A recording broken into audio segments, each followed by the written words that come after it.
ശ്രീ ശിവദാസൻ, ഇന്നിപ്പോൾ CPM സംസ്ഥാന secretary ആയാലും ഇന്ന് വിദ്യാഭ്യാസ മന്ത്രിയായാലും പറയുന്ന ഘട്ടങ്ങളിൽ പറയുന്ന ഒരു കാര്യം, ഇതല്ലാതെ വേറെ വഴിയില്ല, കുട്ടികളെ ബുദ്ധിമുട്ടിക്കുന്ന ഒരു തീരുമാനത്തിലേക്ക് പോകാൻ പറ്റില്ല എന്നാണ്.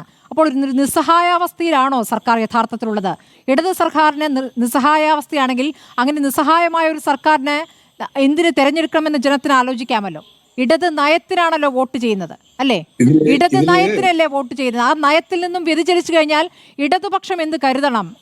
ശ്രീ ശിവദാസൻ, ഇടതുപക്ഷത്തിന് നല്ല വ്യക്തതയുണ്ട്. ഇവിടെ പ്രിയ സഹപ്രവർത്തകൻ ഡോക്ടർ വർഗീസ് ജോർജ് അദ്ദേഹം പറഞ്ഞതിൽ ഒരു ചെറിയ ക്ലാരിറ്റി വരുത്തുന്നത് നല്ലതാണെന്ന് തോന്നുന്നു. കാരണം ഒന്ന്, ഇവിടെ NEP യോട് ചേർന്ന് BJPയുടെ യൂണിയൻ ഗവൺമെന്റ് മുന്നോട്ട് വെച്ചിട്ടുള്ള PM ഉഷ പദ്ധതി നേരത്തെ തന്നെ കേരളത്തിലെ ഹയർ എഡ്യൂക്കേഷൻ ഡിപ്പാർട്ട്മെന്റ് സൈൻ ചെയ്തിട്ടുള്ള ഒന്നാണ്. അതിനകത്ത് നിങ്ങൾ കാണേണ്ടത് NEP-യിൽ തന്നെ പറഞ്ഞിട്ടുള്ള അതിലെ പേജ് നമ്പർ 17 വളരെ കൃത്യമായിട്ട് പറഞ്ഞിട്ടുണ്ട്, കരിക്കുലം ഉണ്ടാക്കുന്നതിനുള്ള എല്ലാവിധ പാഠപുസ്തകം തയ്യാറാക്കുന്നതിനുള്ള അവകാശാധികാരങ്ങൾ സംസ്ഥാന സർക്കാരിൽ തന്നെ, സംസ്ഥാനത്തിന് തന്നെ നിക്ഷിപ്തമായിരിക്കുമെന്നുള്ള ഉറപ്പാണ്. രണ്ട്, നിങ്ങൾ നോക്കേണ്ടത്, നിങ്ങൾ കാണേണ്ടുന്ന ഒരു കാര്യം, UGCയുടെ ഔട്ട്കം കരിക്കുലം ഫ്രെയിംവർക്കിനെ, ലേണിംഗ് ഔട്ട്കം ഫ്രെയിംവർക്കിനെ അത് നടപ്പിലാക്കില്ല എന്ന് കേരളം എഴുതി കൊടുത്തു. ഇനി അതിനപ്പുറം നിങ്ങൾ കാണേണ്ടുന്ന മറ്റൊന്നെന്താ, ഇന്ത്യൻ നോളജ് സിസ്റ്റത്തെ കുറിച്ചുള്ള ഒരു സ്പെഷ്യൽ പ്രൊജക്ട് അവർ മുമ്പോട്ട് വെച്ചപ്പോൾ എന്താ കേരളം എന്താ വെച്ചത്? കേരളത്തിൻ്റെതായിട്ടുള്ള പരമ്പരാഗത എഡ്യൂക്കേഷൻ സിസ്റ്റത്തെ, കേരള നോളജ് സിസ്റ്റംസിനെ മുന്നോട്ട് വെക്കുന്ന നിലയുണ്ടായി. അപ്പോൾ ഒരു ബദൽ കേരളം മുന്നോട്ട് വെക്കുകയാണ് എന്ന് പറഞ്ഞാൽ ഈ ഇന്ത്യ രാജ്യത്തിലെ യൂണിയൻ ഗവൺമെന്റ് നടപ്പിലാക്കാൻ ശ്രമിക്കുന്ന ഏറ്റവും കൊള്ളരുതാത്ത ഒരു നയസമീപനം നമുക്കെല്ലാം അറിയാം.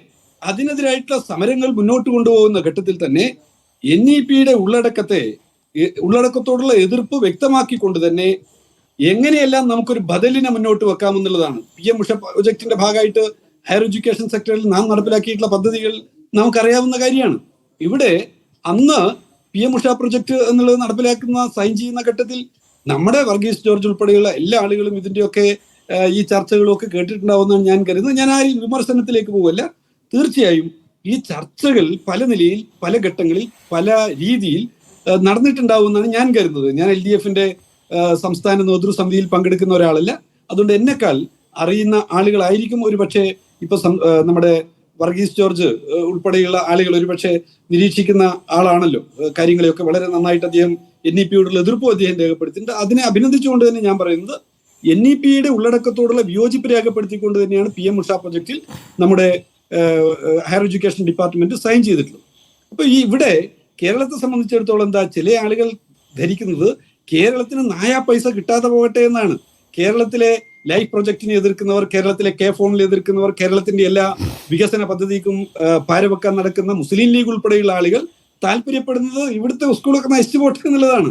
അവർ ഭരിക്കുമ്പോൾ, അവർ വിദ്യാഭ്യാസം കൈകാര്യം ചെയ്യുമ്പോൾ വിദ്യാഭ്യാസ സ്ഥാപനങ്ങൾ അടച്ചുപൂട്ടപ്പെട്ടിരുന്നു. അൺഎക്കണോമിക് എന്ന നിലയിൽ അധ്യാപകരെ പിരിച്ചുവിടുന്നതിന് വേണ്ടി ശ്രമിച്ചിരുന്നു. പക്ഷേ LDF-ന്റെ നേതൃത്വത്തിലുള്ള സർക്കാർ അധികാരത്തിൽ വന്നപ്പോഴോ വിദ്യാഭ്യാസ സ്ഥാപനങ്ങളിൽ വിദ്യാർത്ഥികളുടെ എണ്ണം വർദ്ധിച്ചു. സ്കൂളുകൾക്ക് 2 കോടി വീതം അല്ലാതെ തന്നെ സംസ്ഥാന സർക്കാർ നൽകിയിട്ടില്ലേ? ശ്രീ ശിവദാസൻ, സംസ്ഥാന സർക്കാരിന്റെ നേട്ടങ്ങളായി പറയുന്ന ഒരു കാര്യം വിദ്യാഭ്യാസപരമായി നമുക്കുള്ള നേട്ടമാണല്ലോ, വിദ്യാഭ്യാസ രംഗത്തുള്ള നമ്മുടെ നേട്ടമാണല്ലോ. അപ്പോൾ ഈ കേന്ദ്രത്തിന്റെ സഹായമില്ലെങ്കിൽ നമ്മൾ അമ്പയെ പരാജയപ്പെട്ടു എന്ന വിലയിരുത്തലേക്ക് വരുന്നതിനെ എങ്ങനെയാണ് മനസ്സിലാക്കേണ്ടത്? അങ്ങിപ്പോൾ പറയുന്നത് പണം ഇല്ല, അതൊരു സത്യമാണ്. പല ഘട്ടങ്ങളിലായി കേരളത്തെ ഞെരുക്കിയിട്ടുണ്ട്, അതിൽ തർക്കമില്ല. കേരളം മാത്രമല്ല, ഈ തരത്തിൽ BJP ഭരിക്കാത്ത സംസ്ഥാനങ്ങളിൽ ഈ തരത്തിലുള്ള സമ്മർദ്ദം ചെലുത്താറുണ്ട്, അത് ശരി തന്നെ. പക്ഷെ നിങ്ങൾ അതിന് വഴിപ്പെടുമ്പോൾ മുദ്രാവാക്യം വേറെ, ഭരണം വേറെ എന്ന് പറഞ്ഞാൽ എന്താണ് അതിനർത്ഥം? നിങ്ങളൊക്കെ തെരുവിലിറങ്ങി നടത്തിയ സമരങ്ങളെ നിങ്ങൾ റദ്ദ് ചെയ്യുകയാണോ ശ്രീ ശിവദാസൻ? ഇനി ഞാൻ പറയാം, എന്താ ഈ കോൺഗ്രസും ഇടതുപക്ഷവും തമ്മിലൊരു വ്യത്യാസമുണ്ട് എന്ന് പറഞ്ഞാൽ, ഇടതുപക്ഷം ഇന്ത്യൻ ഭരണഘടനയിലെ, ഇന്ത്യൻ റിപ്പബ്ലിക്കിലെ നിയമപരമായ എല്ലാ സാധ്യതകളെയും ഉപയോഗപ്പെടുത്തിക്കൊണ്ട് ജനങ്ങൾക്ക് സഹായം ചെയ്യുന്ന സമീപനം എടുക്കുന്നു. ഞാൻ ഒറ്റ ഉദാഹരണം പറയാം. ഇന്ത്യയിൽ കൃഷിഭൂമി കൃഷിക്കാർക്ക് എന്നുള്ള മുദ്രാവാക്യം ആദ്യമായി വിളിച്ച സംഘടനകളിലൊന്നും ഇന്ത്യൻ നാഷണൽ കോൺഗ്രസ് ആണ്. കോൺഗ്രസിന്റെ പ്രമേയമായിരുന്നു കൃഷിഭൂമി കൃഷിക്കാർക്ക് എന്നുള്ളത്. പക്ഷേ കോൺഗ്രസ് ഭരിച്ച ഒരു സംസ്ഥാനത്തിലും അവരുടെ മുൻകൈയിൽ കൃഷിഭൂമി കൃഷിക്കാർക്ക് കൊടുത്തിട്ടില്ല. വിദ്യാഭ്യാസം സാർവത്രികം എന്നുള്ളത് ദേശീയ പ്രസ്ഥാനത്തിന്റെ ഭാഗമായിട്ട് തന്നെ ഉയർന്നു വന്നിട്ടുള്ള കാഴ്ചപ്പാടാണ്. പക്ഷേ ഈ രാജ്യത്തിലെ കമ്മ്യൂണിസ്റ്റുകാർ, ഇടതുപക്ഷമാണ് വിദ്യാഭ്യാസം സാർവത്രികം എന്നുള്ള നയം നടപ്പിലാക്കിയത്. നിങ്ങൾ ഓർമ്മിക്കുന്നുണ്ടാവും, മുണ്ടശ്ശേരി മാഷിന്റെ നേതൃത്വത്തിൽ നമ്മുടെ ചരിത്രത്തിൽ പഠിച്ചിട്ടുള്ളതാണല്ലോ കേരളത്തിൽ വിദ്യാഭ്യാസ ബില്ല് കൊണ്ടുവന്നതും. ആ വിദ്യാഭ്യാസ ബില്ലിനെതിരായിട്ട് കേരളത്തിലെ ജാതി മത കോമരങ്ങൾ കോൺഗ്രസിന്റെ നേതൃത്വത്തിൽ നടത്തിയിട്ടുള്ള സമരവും എന്തായിരുന്നു മുദ്രാവാക്യം വിളിച്ചത്?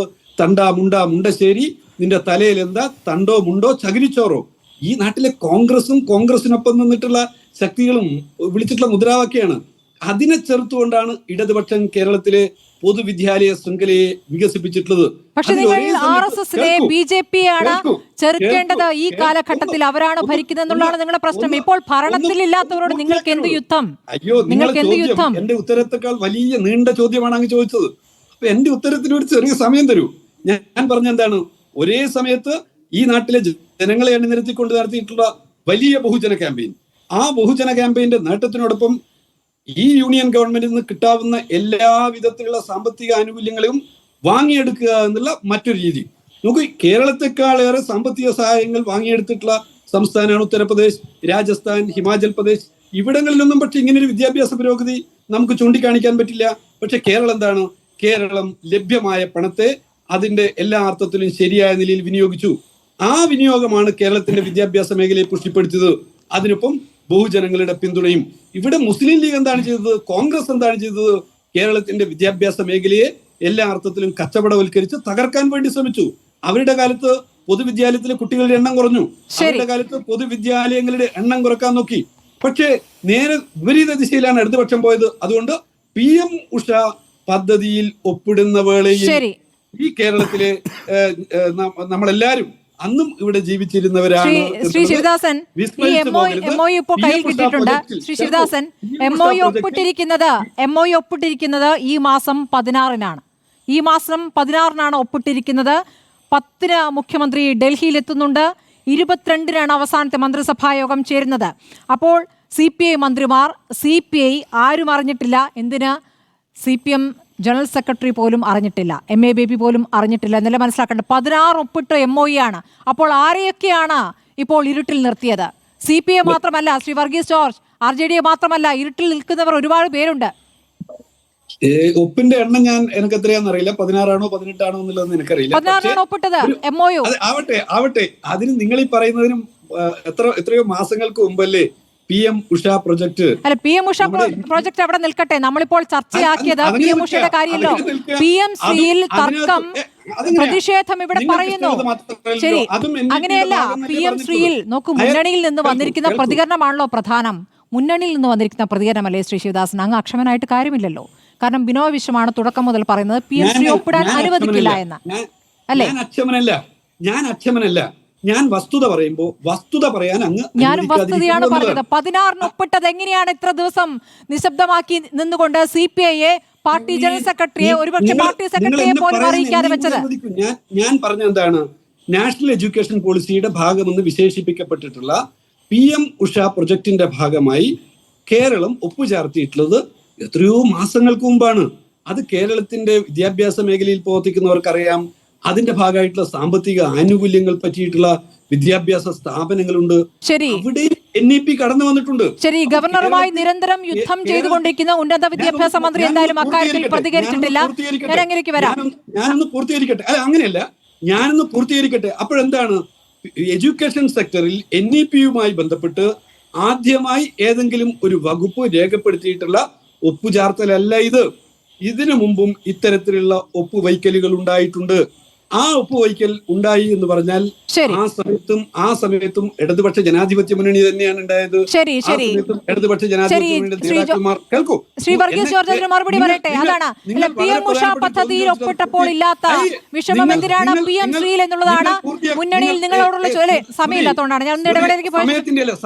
സമയക്കുറവിന്റെ PM ഉഷ പറഞ്ഞു കഴിഞ്ഞതാണ്. പ്രധാനപ്പെട്ട വസ്തുതാപരമായിട്ടുള്ള ഒരു ചോദ്യം ചോദിച്ച് അത് പൂർത്തീകരിക്കാൻ അനുവദിക്കണം. അപ്പോൾ അന്ന് ഇടതുപക്ഷ ജനാധിപത്യ മുന്നണിയുടെ നേതാക്കൾ ഇപ്പോഴുള്ള ആളുകൾ തന്നെയാണ്. അന്ന് ഭരണപരമായിട്ടുള്ള നേതൃത്വം എന്ന് പറയുന്നത് മന്ത്രിമാർ, വിദ്യാഭ്യാസ മന്ത്രി, പൊതുവിദ്യാഭ്യാസ മന്ത്രി, ഉന്നത വിദ്യാഭ്യാസ മന്ത്രി, നിലവിലുള്ളവർ തന്നെയാണ്. അപ്പോൾ ആ ഒപ്പുചേർത്തലിന്റെ ഭാഗമായി സാമ്പത്തിക സഹായം സ്വീകരിച്ചിട്ടുള്ള വിദ്യാഭ്യാസ സ്ഥാപനങ്ങൾ എന്റെയും നിങ്ങളുടെയും ജില്ലയിൽ പല വിദ്യാഭ്യാസ സ്ഥാപനങ്ങളുണ്ട്. അതുകൊണ്ട് അത് ശരി, അങ്ങ് പറഞ്ഞതാണ്, വിശദീകരിക്കണ്ടായിരുന്നു. വിദ്യാഭ്യാസ മന്ത്രി ആവർത്തിക്കുന്നുണ്ടായിരുന്നു. അന്നില്ലാത്ത പ്രതിഷേധമാണോ എന്ന് പറയുമ്പോൾ ശ്രീ വർഗീസ് ജോർജ് അങ്ങേക്ക് മറുപടി നൽകേണ്ടത് 16-ാം തീയതി ഒപ്പിട്ട MOU ആണ്. MOU ഇപ്പോൾ പുറത്തു വന്നിരിക്കുകയാണ്. നിങ്ങൾ ഇന്നലെ പറയുമ്പോൾ ബിനോയ് വിശ്വം പറയുന്നു, ഞാൻ മാധ്യമങ്ങൾ പറയുമ്പോഴാണ് അറിയുന്നതെന്ന്. ജനയുഗം പത്രത്തിൽ വന്നിരിക്കുന്നു, PM ശ്രീ MOU ഒപ്പിട്ടെന്ന് എന്നാണ് അവിശ്വസനീയമായിട്ടാണ് ആ വാർത്തയുടെ തലക്കെട്ട് പോലും.